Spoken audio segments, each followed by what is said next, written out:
আম্বেদকর ইস্যুতে এবার পথে নেমেছে তৃণমূল কংগ্রেস।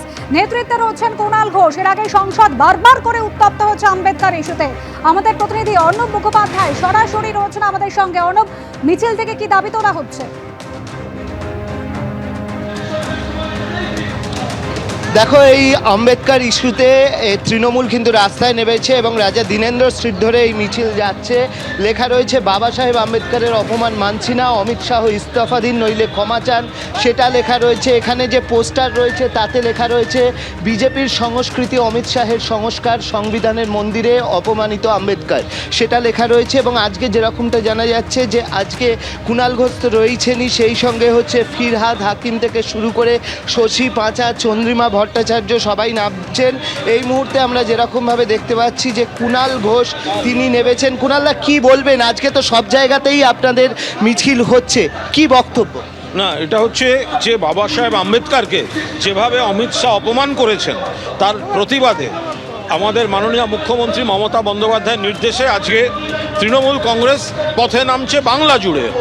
মূলত দুপুর 2টো থেকে 3টে ক্যাম্পেইনটা হবে। আমরা 28 নম্বর ওয়ার্ডে সকালে আমাদের মিছিলটা চলছে, আবার 2টো থেকে 3টে পার্ট ওয়াইজ ক্যাম্পেইন হবে। আমাদের বক্তব্য, অমিত শাহ এই যে বাবা সাহেব আম্বেদকরকে অপমান করেছেন, এটা থেকে ওদের মুখোশটা খুলে যাচ্ছে।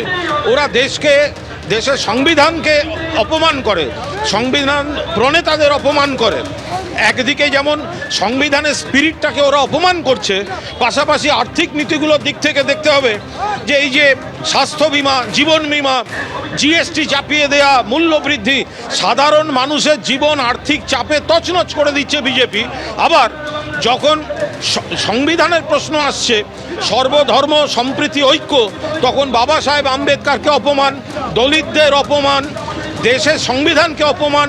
শুধু তো বাবা সাহেব আম্বেদকর নন, তার সঙ্গে যারা ছিলেন এরা তো প্রত্যেককে অপমান করছে। অমিত শাহ নয় তিনি ইস্তফা দিন, আর না হলে তিনি ক্ষমা চান, কিছু তো তাদের করতে হবে। তার প্রতিবাদে সারা বাংলায় মমতা বন্দ্যোপাধ্যায়ের নির্দেশে তৃণমূল কংগ্রেস আজকে পথে নামছে। আমরা এখন মিছিল করছি দুপুর 2টো থেকে 3টে, এই 28 নম্বর ওয়ার্ডে পার্ট ওয়াইজ আবার প্রচার হবে। অবশ্যই দেখতেই পাচ্ছ তার সঙ্গে রয়েছেন স্থানীয় কাউন্সিলর, তিনি রয়েছেন। এবং এই মিছিল যাবে রাজাবাজার অবধি। মানিকতলা দীনেন্দ্র স্ট্রিট ক্রসিং থেকে এই মিছিল শুরু হয়েছে এবং মিছিল গিয়ে শেষ হবে একদম রাজাবাজারের মোড়েতে গিয়ে এই মিছিল শেষ হবে। এবং তাদের বক্তব্য, অমিত শাহ হয় ক্ষমা চান, নয় অমিত শাহ ইস্তফা দিন, এবং সেই দাবি নিয়েই কিন্তু মিছিল যাচ্ছে।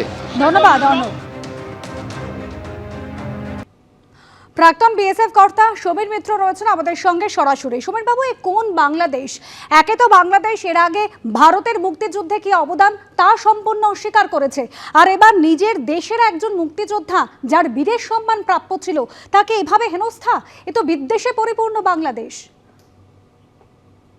এটাই বোধহয় স্বাভাবিক, কারণ যেদিন থেকে মোহাম্মদ ইউনূস এসছেন তিনি যার ইনস্টিটিউশনালি এই পদ্ধতিটাকে তিনি আস্তে আস্তে মান্যতা দিচ্ছেন। যে ভারতবর্ষ হাজার হাজার সৈনিক, সীমা প্রহরী তাদের রক্তে এই মুক্তিযোদ্ধাদের সঙ্গে যুদ্ধ করে পাকিস্তানের হাত থেকে এই বাংলাদেশকে উদ্ধার করে একটা নতুন রাষ্ট্রে পরিণত করেছিল, আজকে সেই মুক্তিযোদ্ধাকে তারা যেভাবে গলায় মালা পরিয়ে, জুতোর মালা পরিয়ে যে বাড়ি এই গ্রাম ঘোরাচ্ছেন, এটাই বোধহয় প্রাপ্য ছিল। কারণ আমরা যেভাবে একটা পুরো দেশকে তারা যেভাবে চেষ্টা করছে ঘাত প্রতিঘাত, তাকে যতটা পারা যায় তাকে আঘাত করার জন্য ভারতবর্ষকে, আর যে দেশটাকে আমরা বোধহয় 5 মাস আগেও কি 6 মাস আগে বলতাম বন্ধু রাষ্ট্র, তারা যে কত বদমাইশ শয়তান হতে পারে তার এই নমুনা। আমার লজ্জা করছে যে আমরা এই দেশের জন্য এত রক্ত দিয়েছি, তাদের স্বাধীনতা করেছি, আজকে তাদেরই দেখা যাবে যে তাদেরই হয়তো কোনো আত্মীয় স্বজন যারা এই উগ্রবাদের মৌলবাদের যারা ইয়ে করছেন, তাদেরই কেউ না কেউ হবেন, অথচ তাদের মধ্যে একজনও কেউ এগিয়ে আসেনি যে এটাকে যথাযথ এর জন্য যে এইভাবে অপমান করা।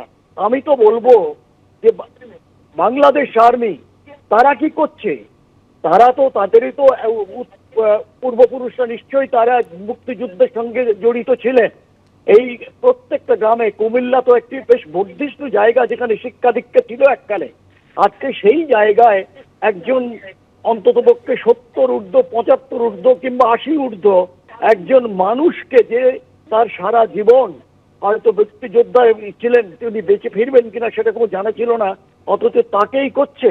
আজকে কি হবে এই দেশটার? এই দেশটা কিন্তু নিজেরা ভাঙবে, শেষ করবে, এবং সেটাই বোধহয় এদের প্রাপ্য।